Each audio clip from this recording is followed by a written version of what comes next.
सो केमती अच्छा पिला माने भलरे अच्छा ना सेमती भलरे था स्वागत करुच्ची आप फेवरेट चैनल सुपर स्टडी को। तो पिला माने +3 सेकेंड सेमिस्टर सोशियोलॉजी ऑनर्स पिला आमे आपणकर कोर पेपर जो 3 अच्छी तार यूनिट 1 आ यूनिट 2 टाक कंप्लीट कर देथिले। कोर पेपर 4 पिला माने आमे केवल यूनिट 1 टा देखिथिले। आज एई वीडियो रे आमे यूनिट 2 टाक भी कभर करदे। ठीक अच्छे आपणकर कोर पेपर 4 रे कौन अच्छी विषय ना क्लासिकल सोशियोलॉजी थिंकर अच्छा जो थे फास्ट यूनिट रे आमे देखिले कौन ना ऑगस्ट कॉम्टे आउ हर्बर्ट स्पेंसर कर देखी देथिले। आज सेकेंड यूनिट रे आपणकर अच्छी किए ना कार्ल मार्क्स अच्छा किए ना कार्ल मार्क्स अच्छा। चलतु डेरी नक स्टार्ट करवा। कौन देला ना कार्ल मार्क्स केउं देशर दार्शनिक थिले ना जर्मनी देशर दार्शनिक थिले। कहा मतरे भौतिक विज्ञान रे गालिलियो स्थान जेपरी समाज विज्ञान रे मार्क्स स्थान सेहीपरि अटे किए कहिथिले ना A.W. ग्रीन कहिथिले। तापर देला दास कैपिटल एक रचयिता किए ना कार्ल मार्क्स। किए दर्शनर दारिद्र्य पुस्तकर रचयिता करिसंती ना कार्ल मार्क्स।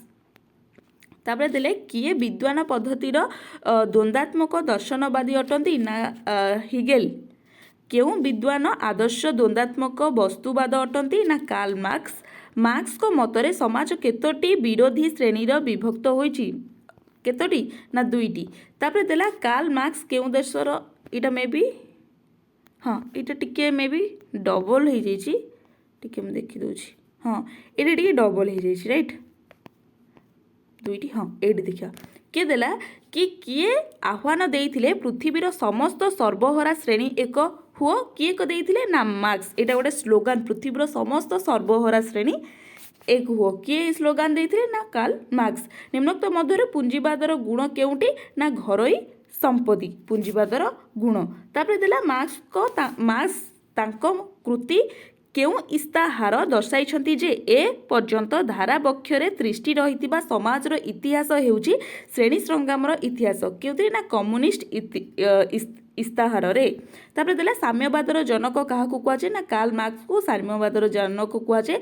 तापर देला द प्रोभेटी ऑफ फिलोसफी रचयिता किए ना कार्ल मार्क्स। केबे कार्ल मार्क्स राजनीति अर्थनीतिर समालोचना मूलक समीक्षा को एक अवसान पुस्तक प्रकाश करथिले केबे ना 1859 मसीह 1859। तापर देला कार्ल मार्क्स को जर्मनी रे डास शहर रे जन्म ग्रहण करथिले ना ट्राई शहर रे जन्म ग्रहण करथिले। कार्ल मार्क्स को अनुसार पुंजी हेउची सेही वस्तु भित्तिक उत्पादन गुड़िकर एकत्रीकरण जहांको डैश सृष्टि निमंते दायी ना उद्भूत मूल्य सृष्टि निमंते दायी। तापर क्वेश्चन देला श्रेणीहीन समाज हेउची संघर्षर डैश परिणति बोली संघर्ष तत्व रे दर्शा जाइछि ना शेष परिणति बोली संघर्ष तत्व रे दर्शा जाइछि। मार्क्स थिले इतिहासर एक डैश छात्र ना अनुरक्त छात्र। श्रेणी संघर्ष हेउची तांकर समस्त तत्वविक्तिर प्रयोगर डैश केंद्र ना नाभि केंद्र। मार्क्स एवं तांको साथी एबजेल्स को द्वारा परिचालित मतवाद को डैश कहा जाए ना मार्क्सवाद कहा जाए। किए मार्क्स और साथी किए ना एबजेल्स। तापर क्वेश्चन देला दास कैपिटल रचयिता किए ना कार्ल मार्क्स। कार्ल मार्क्स केबे मृत्युवरण करथिले ना 1885 मसीह रे। कार्ल मार्क्स कहा द्वारा मिसी कम्युनिस्ट मैनिफेस्ट रचना करथिले ना फ्रेडरिक एंजेल। एटा टिके देखि देबे मोस्ट इंपोर्टेंट फ्रेडरिक एंजेल। तापर देले कार्ल मार्क्स केबे बड़का मूल्य सिद्धांत लिखिथिले ना 1962 मसीह रे। तापर देला डायलेक्टिकल मेटारियलिज्म रो एक मौलिक परिकल्पना लेख। कौन मौलिक परिकल्पना ना प्रकृतिर घटनार समस्त रूप बा घटना एक सहंती। तापर देला ऐतिहासिक वस्तुवाद मौलिक परिकल्पना लेख ना सामाजिक उत्पादन रे जहाकू लोक माने धारणा करिथांती। तापर देला Karl Marx mode of production बा उत्पादनर एक प्रकार कौन सेटा ना प्राचीन दासर उत्पादन। तापर देला कार्ल मार्क्स समाज विज्ञानर एक अवदान लेख ना द्वंद्वमूलक वस्तुवाद। तापर देला कि कार्ल मार्क्स को एक श्रेष्ठ अवदान कौन ना श्रेणी संघर्ष। ये टिके इंपोर्टेंट अच्छी देखिदेव। तापर देला कार्ल मार्क्स एक श्रेणी संग्रामर एक तथ्य लेख। तथ्य कौन ना पुंजीवादी श्रम शक्ति को शोषण करी उत्पादनर अधिकारी होइथांती। ତାପରେ କ୍ୱେଶ୍ଚିନ୍ ଦେଲା ମାର୍କ୍ସ ସାମାଜିକ ସଂଘର୍ଷର ଏକ ପ୍ରଦତ୍ତ ଲେଖ କ'ଣ ସେଟା ନା ଅର୍ଥନୈତିକ ଭିତ୍ତିଭୂମି ପୁଞ୍ଜିବାଦର ଏକ ଗୁଣ ଦର୍ଶାଅ ନା ଦରିଦ୍ର ଅଧିକ ଦରିଦ୍ର ଏବଂ ଧନୀ ଅଧିକ ଧନୀ ହେଇଯିବ।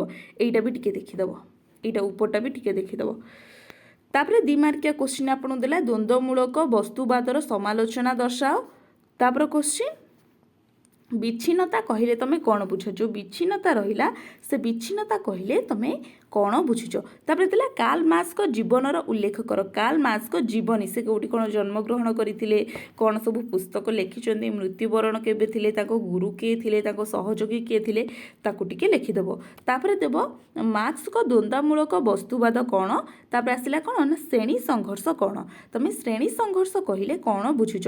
ଶ୍ରେଣୀ ସମୂହର ପୁନଃ ମିଶ୍ରଣ କ'ଣ? ଶ୍ରେଣୀ ସମୂହ ଯେଉଁ ରହିଲା ସେଥିର ପୁନଃ ମିଶ୍ରଣ କ'ଣ ତାକୁ ମଧ୍ୟ ଲେଖିବ। ଉଦ୍ବୃତ୍ତ ମୂଲ୍ୟ ତତ୍ତ୍ୱ କ'ଣ? ଉଦ୍ବୃତ୍ତ ମୂଲ୍ୟ ତତ୍ତ୍ୱ କ'ଣ ରହିଲା ତାକୁ ମଧ୍ୟ ଲେଖିବ। ତାପରେ ଦେଲା ପୁଞ୍ଜିବାଦର ସମାଜ କ'ଣ? ପୁଞ୍ଜିବାଦୀ ସମାଜ କହିଲେ କ'ଣ ବୁଝ? ବୁଝିଲା? ଏଇଟା ଆପଣଙ୍କର 2 ମାର୍କିଆ କ୍ୱେଶ୍ଚିନ୍ ସବୁ ରହିଲା। ଆଉ ଆର ଯେଉଁ ଟୋଟାଲ ଉପରେ ପିଡିଏଫ୍ଟା ମୁଁ ମୋ ଟେଲିଗ୍ରାମ ଚ୍ୟାନେଲରେ ଅପଲୋଡ଼ କରିଦେବି, ଯାହାର ଲିଙ୍କ୍ ଆପଣଙ୍କୁ ତଳେ ମିଳିଯିବ। ଠିକ୍ ଅଛି? ଆଉ ଯଦି କିଛି ନ ବୁଝିପାରୁଛନ୍ତି ମୋତେ ନିଶ୍ଚିନ୍ତ ପଚାରିବେ, ମୁଁ ନିହାତି ଆପଣଙ୍କୁ ସହଯୋଗ କରିବି। ଏଥିରେ ବହୁତ ସାରା ଇମ୍ପୋର୍ଟାଣ୍ଟ ଜିନିଷ ଟିକେ ଅଛି ଯେଉଁଟାକି ଏଇ ଯେଉଁ ଆପଣଙ୍କର ରହିଯାଉଛି କ'ଣ ମସିହା ଗୁରା ଯେଉଁ ରହିଯାଉଛି ସେଇଗୁରା ଦେଖିଦେବେ, ଶ୍ରେଣୀ ସଂଘର୍ଷ ହେଇଗୁରା ଦେଖିଦେବେ, ବୁକ୍ ଟିକେ ଟିକେ ଦେଖିଦେବେ, ତ ସେଇ ବୁକ୍ ବି ବହୁତ ଟାଇମ୍ ଆସିଥାଏ। ଠିକ୍ ଅଛି? ତ ଆଶା କରୁଛି ଭିଡ଼ିଓଟି ବହୁତ ହେଲ୍ପଫୁଲ୍ ହେଇଥିବ। ଯଦି ବି ହେଲ୍ପଫୁଲ୍ ହେଇଛି ଲାଇକ୍ କମେଣ୍ଟ ସେୟାର ନିଶ୍ଚିନ୍ତ କରିଦେବେ। ରହିଲି, ନମସ୍କାର, ଜୟ ଜଗନ୍ନାଥ।